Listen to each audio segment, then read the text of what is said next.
guys, and welcome back to Mika Reacting Reviews. We're reacting to things on the internet. Same day, same shirt, different video. And today we're returning to Joe Rogan. He's been upsetting the medias lately, so I thought we would, I don't know, give him his roses or something like that. Anyway, we're reacting to his video called The Speech That Shook the World. I mean, this was uploaded by the YouTuber called The Outcome, but this is Joe Rogan's words. So we're gonna react to it, we're gonna get right into it, give you my commentary. So yeah. So let's get right into it. But before you do, if you'd like to type of videos, please like, comment, subscribe, hit the bell to get notifications when I do upload. All that really does help with the algorithm, guys. And if you support this channel even further, you can donate. My PayPal me link is in the description box below and also in the comment section. Of course, it helps, but you don't have to. You can just like, comment, subscribe. And another great way to support this channel is either join my brand new membership program, different levels, different tiers, different perks, or you can visit my brand new merch shop. Other than that, sit back, relax, and enjoy the video. All right, here we go. I think your feelings are important, but I also think that people have a tendency towards self-indulgence. And if you deny that tendency, if you ignore that fact, you're going to create a bunch of people that think that the world does revolve around every single nuanced feeling that they have. Also, there's this rejection of responsibility and discipline. And this equation, they're equating discipline with not just toxic masculinity, but cruelty. That, you know, you're cruel if you impose discipline or if you encourage discipline. And I say, you know, I follow Jocko Willink's advice. Discipline equals freedom. And I think that's real. And I think that if you can figure out a way to work hard, you will feel satisfaction from the results of that work. It makes you feel better. For a society that's so concerned with feelings, you should be looking at all the different ways that the life that you choose affects the way you feel about things.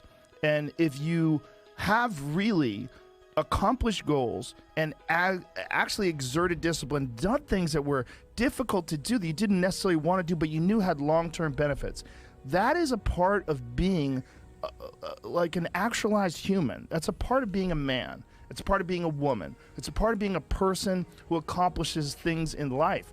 And we're all engaged in this weird idea.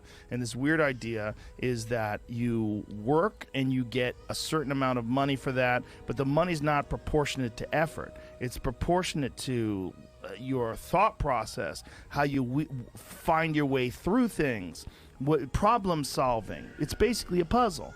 And some people find an easy path to that puzzle. You invent something amazing, and then you're insanely wealthy. And people say, well, that's not fair. But it's not about fair. It's about reality. There's a thing that happened. And this one thing that this person created, he sold 1 billion units of this thing, and now he's got a shit ton of money. If you want a shit ton of money, you should figure out how to sell 1 billion units of something. And people are like, but that's that is reality. It's an uncomfortable reality for a person with no money and no success and no idea for a product that you're going to sell 1 billion units. People don't want to hear that sometimes because they want to hear that you've done enough. You're amazing. You're a winner. You're a perfect person. You don't need to work harder. People need to accept you, and we need the government to step in and fill in all the holes, fill in all the blanks. And this income inequality idea, like there's an income inequality problem in this country. Well, guess what else there is? There's a fucking effort inequality problem in this country. Some people don't put forth as much effort. Does that mean that everybody should work 12 hours a day, 7 days a week? No, it doesn't. It doesn't mean that. But it does mean that you probably can do more. You can probably work harder or think harder. And if you do that, you will be rewarded with success. Not always, because there's a lot of complications to life and you got to figure your way through these things, and a lot of times you're going to try things and fail.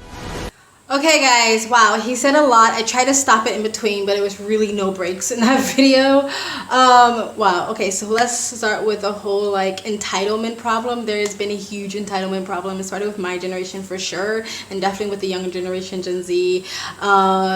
This maybe people say it started with the whole participation award.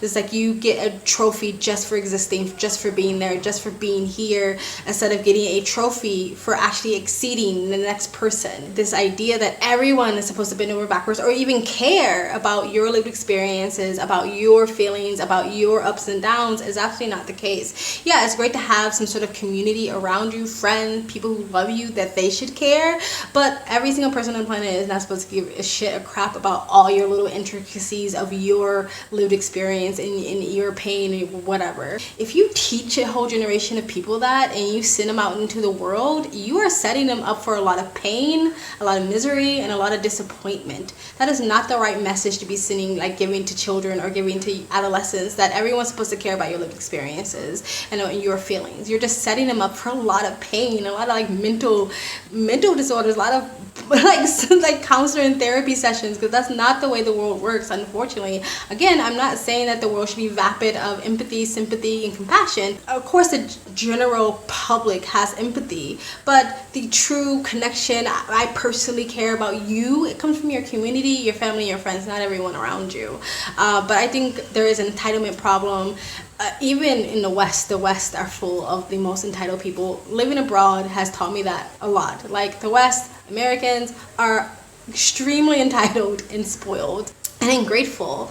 I also like when he talked about like discipline is seen as cruelty, like even like giving children chores or making your child study, making your child succeed in their grade level, making your child stick to something that they started even though they want to quit, is seen as cruelty.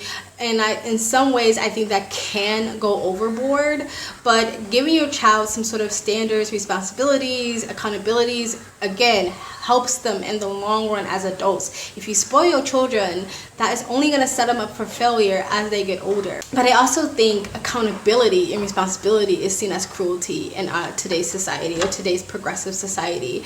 Again, we talked about this in other videos, like people who are drug addicts or homeless people or people who maybe had a rough start in life and then made the really bad choices later on in life. People think it's cruel to tell them that they are responsible for their failures or they're accountable for their own life outcome.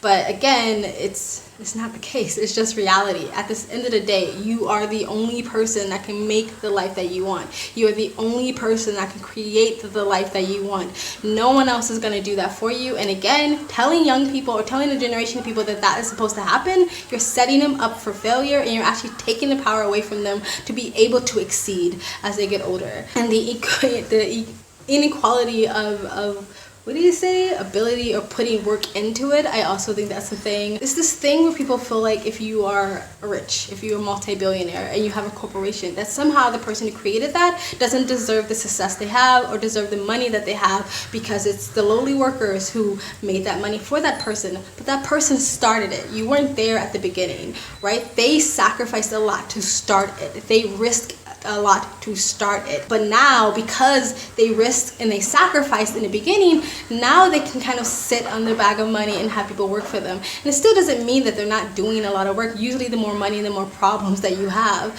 And so I think that's, again, a very progressive sort of mindset, is like billionaires don't deserve the money because the workers are doing all the work, but they started it, they created something. And if you want to be them, if that is your life goal, then you should also create something so you can get there. Right? Of course, that's not everybody's desire in life. Not everybody's desire is to become a multi-billionaire or be a CEO of a corporate company. You figure out what is happiness to you, what gives you peace of mind, and then you create the life that you want to get there. But to sit there and act as or wait for someone to hand it to you, again, you're gonna set yourself up for disappointment. Anyway, I really enjoyed that, guys. Tell me what you think of what I said, what Joe Rogan said in the comment section below. Please let's start a conversation. Please like, comment, subscribe, hit that bell to get notifications when I do upload. All of that really does help with the algorithm, guys. If you'd like to support the channel even further, you can donate. My PayPal link is in the description box below and also in the comment section. Of course, it helps. So you don't have to. You can just like, comment, and subscribe. And another great way to support this channel is either join my brand new membership program, different levels, different tiers, different perks, or you can visit my brand new merch shop. Great statement tees and mugs to show the world what you're thinking, how you're feeling, and the type of music you're into. I also have a second travel vlog channel. I travel as a lifestyle. I live abroad. If you'd like to know where I am in the world, you can go to the description box below and also in the comment section. Hit the link. Go subscribe to my travel vlog channel or follow me on my travel Instagram. My stories is usually what's most up to date. And you guys have an amazing day. Bye.